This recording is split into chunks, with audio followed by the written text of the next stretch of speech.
Soy víctima de una maldición desde hace 30 años. Ahora vivo solo, a merced del espíritu que me atormenta. Sé que mi muerte está cerca, así que no importa ya lo que diga o haga.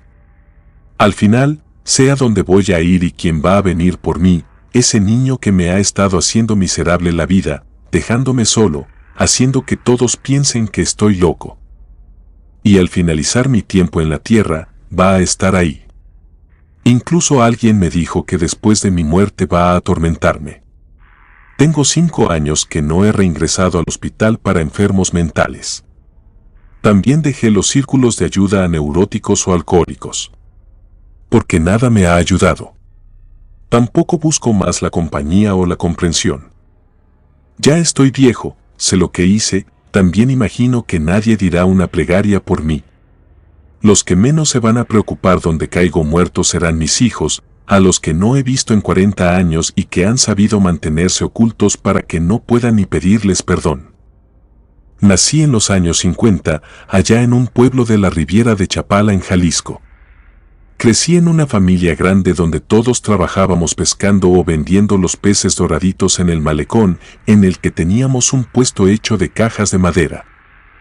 Fui un niño pobre, junto con mis 2 hermanos, padecí de muchas carencias viviendo juntos en una casa de 2 cuartos, un gran espacio para la cocina con comedor de madera y fogón. Conocimos la muerte pronto cuando una hermana falleció a los 5 años de escarlatina. Luego de eso, mi papá se fue al monte cuando comenzó con los síntomas y nunca regresó. Así conocimos la muerte y el miedo, porque mi mamá se buscó un hombre pronto para vivir con él, porque no podía con sus 4 hijos. Al juntarse los 2, alcanzamos a ser 12 hermanos vivos entre todos. No frecuento a ninguno, ni vive el nuevo hombre en la casa. Fue un desgraciado, no hay otra manera de decirlo, así que casi todos nos fuimos pronto de la casa. No busqué a mis hermanos, solo una vez regresé a esa horrible casa en el año del 83, cuando mi madre mandó una carta para avisar que tenía cáncer. Fui a despedirme, vi a algunos de mis hermanos, pero jamás pedí ni sus direcciones ni sus datos, o me interesé si tenían una familia. Por ese tiempo, yo tenía casi 30 años, seguía sin el dinero que yo quería, pero estaba menos que los demás integrantes de mi familia, así que me hice el tonto para evitar que supieran mis asuntos. En esa época estaba mejor en dinero y trabajo, porque tuve la fortuna de ser apadrinado por un señor cuando me fui a trabajar a una plantación. El señor me ayudó. Por eso luego me mudé al DF y al final me fui a vivir a Querétaro. Allá en la ITA tuve una vida movida, muchas experiencias buenas y malas con gente indigente, otros chicos que tuvieron que venderse para encontrar fortuna o eran los mandaderos de las cariñosas del lugar. En resumidas cuentas, vi lo peor de los alrededores de uno de los mercados más grandes que existen. Yo llegué con un tumulto de personas en un camión para trabajar en un mercado. Me había ido en el 65 a trabajar a Michoacán, a la plantación de limón. De ahí, un señor chero llamado Don Fer me tomó cariño porque me esforzaba más que los demás. Me vio potencial. Tras 2 años de trabajo me preguntó si quería ayudarle a mover mercancía en el mercado, en el famoso mercado de Sonora. No lo pensé 2 veces, al día siguiente iba por carretera buscando fortuna rumbo a la enorme ciudad capital, y solo llevaba una mochila con ropa vieja que usaba. Como había sido muy pobre siempre, había tenido la idea de que un día iba a poder comprar todo lo que yo quisiera y dormir en un cuarto que no tuviera que compartir con otros. Allá en el mercado conocí cosas que nunca me imaginé ver o que pensaba que no existían. Además de ver el ferrocarril a una persona china y demás cosas, conocí la brujería en ese lugar, aprendí haciendo mandados para los dueños de varios locales, me di cuenta de que hay mucha gente que busca amarrar a su pareja, quitarles la herencia a los familiares o incluso tener fortuna y salud a costa de lo que sea. Las historias de las personas ahí eran escalofriantes. Me daba miedo a veces saber todo lo que hacían o lo que me contaban que hacían para lograr lo que las personas querían. No creía en Dios, me mantenía al margen, temeroso por cuentos de mi niñez, pero como tenía bien inculcadas las buenas costumbres de mi madre, jamás dejé de ir a misa. Incluso hoy en mi vejez, sigo yendo para hablar con mi madre. Ahí en el mercado me hice amigo de doña Merced, una señora que hacía rituales de muchos tipos y que detecté rápido como la señora con más dinero de ahí. Así que, como iba buscando ganar buenas propinas, me hice experto en caerle bien a la gente, conveniente entre ellas estaba Merced. Pasé muchos años trabajando, haciendo movidas especiales para mi padrino, manejando camionetas con productos a otros estados y así me metí por completo en la vida de los mercados, conociendo a innumerable cantidad de gente, enamorado de chicas malas. Viviendo como quería al margen de una ley que platicaba con nosotros tras darles algún dinero por sus servicios a mi patrón. Lo malo es que la administración, por decirlo así, cambió. Donfar murió en condiciones poco claras, sus hijos corrieron a Estados Unidos y me quedé sin trabajo. Por mis contactos, logré encontrar un lugar donde viví. Con el poco dinero que me quedó, abrí un local de frutas y verduras que decidí poner en Querétaro para salir un poco del radar de muchos conocidos. Eso fue cuando tenía 26 años. Después de eso, vino Raquel a mi vida, con ella mis 2 hijos, Rodrigo y Roberto. Desafortunadamente, cuando ellos estaban chiquillos, comencé con una racha muy mala en el negocio, me comenzó a comer la clientela un supermercado que estaba cerca de la colonia en donde yo tenía el negocio, y poco a poco repercutió en mi vida.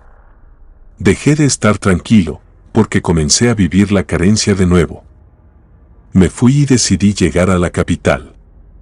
Me había decidido a salir de mi pobreza de una vez por todas, y como ya había intentado más de 10 años hacerlo por las buenas, pues ahora iba a hacer por las malas. No podía perder más de lo que ya había perdido, e incluso mi familia se resentía por la falta de dinero en la casa, y era algo que no iba a dejar que les pasara a mis hijos. Ellos no iban a terminar en un lugar en el que yo crecí. Llegué al mercado de Sonora, buscando a la señora Merced, como le decían los conocidos. Me encontré con su hija que había comenzado a ayudar en el negocio, y tras una breve plática, ella me dijo que, por ser amigo de su madre, me iban a recibir en la casa principal. Era un lugar enorme, dedicado exclusivamente a hacer trabajos de brujería. Aquella casona tenía corrales con animales para los distintos propósitos. También tenía un espacio de bodega que me dijeron tenía más instrumentos y hierbas para realizar los trabajos contra todo lo que la gente puede imaginar. Esta casa estaba muy limpia, solo había cosas distribuidas de forma rara. No había muchas cosas, pero sí tenían un gran sofá para espera de los clientes, a los que nos proporcionaban agua o comida según quisiéramos. Cuando llegó la vieja, venía bien vestida, me dijo que me había extrañado y comenzamos a platicar del pasado. Tras algunas horas recordando los días del mercado, le dije sin rodeos que necesitaba de sus servicios, que las cosas me estaban yendo mal con mi negocio.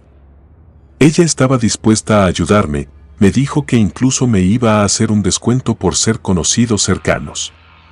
Me pidió que regresara en una semana después. También me pidió que dejara un hueco en el suelo, uno lo suficientemente grande para meter un jabón. Obedecí sin pensar en nada más que en arreglar mi situación. Tenía fe en aquella mujer, en su dinero y éxito. Más de una persona importante que había visto en la televisión o en el periódico había pasado por los tratamientos de aquella señora. Ella misma me había contado muchas experiencias con políticos o conductores de radio. Convencido en Merced, regresé a la semana siguiente sin importar los problemas con mi esposa. Después de recibir aquella bolsa de terciopelo con la famosa cura para mi negocio salado, me dediqué a trabajar noche y día para recuperar, pero sobre todo aumentar mi riqueza. Tengo que decir que así fue, todo el dinero fluyó, los negocios se multiplicaban, así como los golpes de suerte. Era real mi nueva riqueza, mis sueños de niño pobre se habían cumplido. Por esa razón, viví como rey. Me dejé llevar por la buena fortuna, claro que siempre bien amparado por las instrucciones de Merced. Pasaron 20 años de desenfreno y las mujeres desfilaron frente a mí como quien ve una carta para seleccionar un buen vino. Mis hijos entraron a buenas universidades, mi esposa era una mujer envidiada, todos deseaban mi fortuna. Por dentro, en las relaciones familiares, todo estaba mal.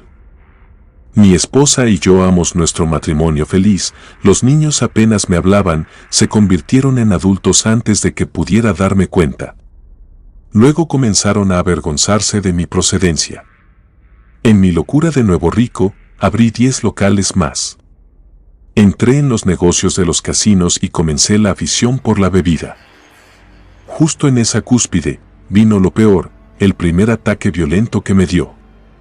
Le quité la vida al perro a patadas en la entrada de la casa. Mi esposa terminó con un tobillo destrozado y yo fui a parar a la cárcel. Pero como no lograban calmarme, fui llevado a las instalaciones médicas. Recuerdo claramente la sensación de ira incontrolable que me perseguía, aquella que no podía parar por nada. Sin querer, me hice dependiente a los medicamentos que comenzaron a darme, me gustaba la sensación en el cuerpo y empecé a tomar algunas dosis altas de ellos. Todo esto que cuento sucedió en encierros al psiquiátrico 2 o 3 veces al mes, hasta que un día colapsó mi mundo familiar. Al darme de alta tras una de esas crisis de locura por sobrecargar de pastillas con alcohol, llegué a mi casa furioso por no ser recibido afuera del hospital como era debido. No había nada, la casa estaba desvalijada, solo una nota apurada estaba arrojada sobre el escritorio que usaba para trabajar, ese cuarto, mi cuarto especial, estaba intacto. Con la nota triste donde me exigían que no los buscara o presentarían cargos judiciales. Se esfumaron, pero no intenté buscarlos en mi soberbia. Volqué toda mi desesperación en las fiestas con los supuestos amigos que tenía. Los negocios continuaban bien, mi relación con Merced iba de maravilla. Yo le pasaba su dinero mensual, ella agradecida me enviaba telegramas diciéndome que todo iba de acuerdo a las peticiones. Convencido de mi inmortalidad, mi riqueza y que el mundo era mío, cometí la imprudencia de fumar dentro del local y las llamas consumieron 3/4 partes de mi local principal en Querétaro. No estaba ni cerca de saber que ese era el inicio de una larga caída, la cual aún sigo sintiendo. Cuando los bomberos apagaron todo, vino el trabajo más pesado, y ese era limpiar el lugar. Evidentemente, no me iba a encargar de esos burdos trabajos de pobre. Así que le dejé todo a un chalán que me había conseguido por ahí en el mercado, así como don Fer me había apadrinado a mí. Yo quería hacer mi buena acción por otro pobre mocoso, siguiendo los pasos de ese gran hombre. Desgraciadamente, ese mocoso no era tan listo como yo, así que al recoger todo encontró la pequeña bolsa enterrada en el local. Decidió abrirla y después recibí la llamada de que los forenses estaban en el local, porque aquella bolsa contenía el cráneo de un bebé no nato. Por sus propias conclusiones sin investigar nada y armando un caso de la nada, terminé siendo el que terminó con la vida de un niño. Se me acusaba de haber cometido un crimen y además de haber ocultado el producto de ello.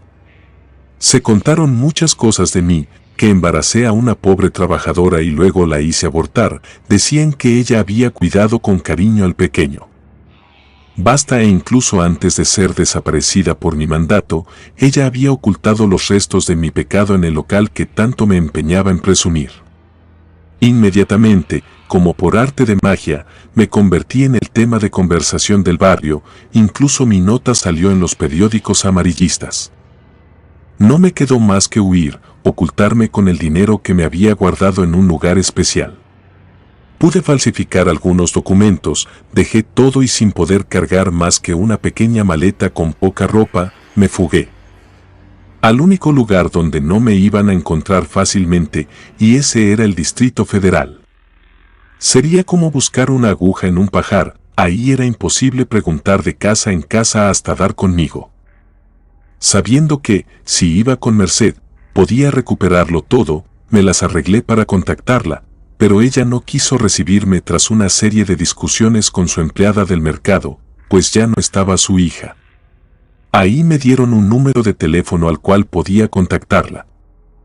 Solo una vez me indicaron que debía llamarla a las 4 de la tarde del día siguiente, ella sabría que era yo. Me tragó la ansiedad todo el día, después toda la noche y la mañana, pero al fin pude hablar con la gran bruja. Al primer timbre, ella contestó, sin dejarme hablar, fue rápida y concisa. Me dijo que jamás la buscara o iba a encargarse de desaparecerme. También señaló mi futuro como el peor en que podía haber caído. Me dijo que aquella bolsa sí contenía un pequeño feto, un alma encargada de cuidar mi dinero, vinculada a mi fortuna solo para que yo pudiera darme la gran vida. Ese pequeño, por mi estupidez, había sido liberado de su atadura y cobraría venganza al ser utilizado de aquella manera, blasfemando contra su posible vida por el encargo que yo le había hecho. Sin nada más aparte de esa historia de terror, ella me colgó. Efectivamente, no pude ni acercarme al mercado, y comenzó el horror real, ese que ni siquiera tú te puedes imaginar porque no lo has podido pensar jamás. Los muertos no perdonan, ni menos a los que hacen pactos con el demonio, usándolos a ellos. El precio es alto, jamás lo supe hasta ese momento. El niño vino justo 5 horas después de que la vieja bruja me avisara que me abandonaba a mi suerte. Estaba oculto en un hotel de mala muerte, justo en la dirección opuesta al mercado de Sonora. No me iba a arriesgar a ser encontrado, así que pensaba encerrarme por algunas semanas, estando muy lejos de los lugares en los que podrían buscarme, preguntando a mis conocidos por mis rutinas. Al caer la noche, llegué oculto con ropa distinta, lentes nuevos y gorra. Traía algunas cosas en latas para comer. Sin salir del lugar, me puse cómodo a ver las noticias de las 9, dejé prendida solo la luz al lado de la cama. El cuarto era iluminado por la televisión encendida. Me tiré a la cama esperando quedarme dormido, mientras me reía conmigo mismo. Pude ver que la luz había tenido una ondulación rara, miré la lámpara, pero solo eso, no presté atención a la cortina en la ventana hasta muchos minutos después. Tras una ligera tirada de espalda, me fijé que había unos pies saliendo de entre las cortinas. Hice memoria y al parecer siempre había visto ese pequeño bulto entre las telas. Me paré de un salto, tomé el arma que tenía oculta debajo de la cama y pateé las cortinas. Estas se desinflaron, perdieron la forma dejando su libre movimiento por el aire. Me senté a la orilla de la cama, pensando que había sido eso. Miré hacia la tele y por una fuerza desconocida, el arma me fue arrebatada de las manos, había caído con una parte debajo de la cama. Me sacudí las manos pensando en sacudirme el mal que sentía de aquel toque fantasmal. Quise no hacerle caso a mis instintos que me decían que debajo de la cama había algo, pero me importó poco porque eso suponía que yo le tenía miedo al típico monstruo debajo de la cama. Sin dejar de mirar la televisión, metí la mano entre mis pies para alcanzar el arma y se me erizó la piel al sentir que una mano tocó el dorso de la mía. No miré hacia abajo, mantuve la mirada fija en la televisión. Después escuché un llanto, era el quejido de un niño pequeño. Soy fiel creyente de los aparecidos. Siempre han estado en todos lados, pero era la primera vez que yo escuchaba uno. Saqué la mano lentamente de entre mis pies. Sin mover la mirada, me puse en una posición normal como si viera la televisión y pedí desde mis adentros que Dios me amparara. Una risa se escuchó tras de mí y los nervios me fallaron. Me volteé a mirar qué había sido eso, fue cuando vi que una mano azul se escurría desde mi hombro derecho hasta mi espalda, desapareciendo. Aunque yo podía sentir como había algo en mi espalda, a la defensiva y echando pestes, comencé a quitarme la camisa, me desabroché el cinturón, me saqué la camisa de interior y revisé en el espejo del baño que tenía pegado a la espalda. Las marcas de deditos dibujaban una línea en mi espalda. No sabía cómo enfrentar aquello, pero lo mejor que se me pudo ocurrir fue comenzar a rezar y fue cuando, entre más intentaba decir plegarias, menos recordaba las palabras que tantos años me había tomado aprenderme en el catecismo. La risa continuaba irritando los nervios. En un ataque de ira, como ya era costumbre en mí, comencé a golpear todo en el cuarto. Y ahí comenzó otro ataque incontrolable que me dejó los dedos sangrando mientras destrozaba todo. Me alcancé a resbalar con las cortinas que yo mismo había arrancado de su lugar y terminé tirado de lado, hincado en el piso con una parte del torso apoyado en la cama. Ahí sentí como mis fuerzas me abandonaron y las fuerzas de otra cosa se fueron apoderando de mis extremidades. Primero no sentí los dedos, luego las piernas, al final llegó a la garganta y sentí que me costaba respirar. Caí al suelo sin poder hacer que mi cuerpo me obedeciera y el espectro negro con forma de niño comenzó a sacar sus brazos de cada rincón de mi cuerpo. Vi salir una mano de mi axila, luego desde el costado de una de mis piernas, después desde arriba de mi cabeza y así sucesivamente, sintiendo cómo me plantaban esas manos sobre mí. La luz de la televisión parpadeaba, la señal se había cortado, la luz iba y venía, dejándome ver cómo aquellas manos me estrujaban, dejándome en la piel el dolor de una persona que estaba siendo desgarrada y por más que grité, no salió un solo sonido de mi boca. Para mí, pasaron horas en aquella tortura de risas infantiles y manos con pequeñas uñas afiladas que me perforaban la carne, haciéndome pedir la muerte una y otra vez. La realidad era que había estado convulsionando una y otra vez hasta que un vecino se quejó por el ruido y llamaron al gerente del lugar. Afortunadamente, por mi identificación falsa, terminé ingresado en el hospital cercano sin ser detectado por mi verdadera identidad. Así comenzó este calvario, aquel donde ese niño me persigue sin descanso, haciendo daño en mi cuerpo, haciéndome convulsionar, llamándome. Entro y salgo de psiquiátricos desde hace años, he vivido en la indigencia y también como trabajador de ratos para poder comer lo mínimo para mantenerme vivo. Pues a pesar de mis intentos de quitarme la vida, jamás he podido lograrlo. La muerte vendrá por mí y quizás eso sea mejor que todo este dolor o los golpes de los que dicen atenderme en las instituciones mentales. No sé qué es peor, si esta tortura en vida o la que me espera en muerte. Comunidad de relatos de terror, quiero enviarles un saludo y agradecerles por todo el apoyo que le han brindado a este proyecto. Ya somos más de 18,000 suscriptores y nuestra próxima meta es llegar a los 20,000, gracias por todo su apoyo. Si te gustó este relato, suscríbete activando la campanita de notificaciones, de esta manera estarías apoyando nuestro proyecto, gracias por escucharnos. Relato escrito y adaptado por Patricia González.